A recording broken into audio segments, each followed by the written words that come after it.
நாம் வலிமையானவர்கள்தான். ஆனால் எல்லாவற்றையும் நாமே செய்ய முடியுமா? அது சரி சிங்கமே. சில நேரம் நாமே பலவீனமா ஆகிறோம். நான் என்னுடைய பலத்தை நம்பினேன். ஆனா இப்போ பயமா இருக்கு. நானும் மனிதர்களை நம்பினேன். ஆனால் அவர்கள் உதவவில்லை. மனுஷனை நம்புறது சில நேரம் நம்ம ஏமாத்தும் போல இருக்கு. ஆமா, மனிதன் மாறுபடுவான்.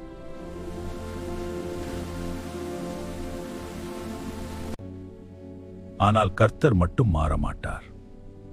அவரை நம்புவதுதான் நலம். மனுஷனை நம்புவதை பார்க்கிலும் கர்த்தர் பேரில் பற்றுதலாயிருப்பதே நலம். பலமும் நண்பர்களும் நம்மை கைவிடலாம். ஆனால் கர்த்தர் ஒருபோதும் கைவிட மாட்டார். அவரை நம்புவோம். உலகம் மாறலாம், ஆனால் நீ மட்டும் மாற மாட்டாய். ஆம், நம்பிக்கை ஒருபோதும் தோற்கடிக்கப்படாது. உன் அமைதி எனக்கு நம்பிக்கை அளிக்கிறது. அந்த ஒருவர் ஒருபோதும் தோல்வி அடைய மாட்டார்.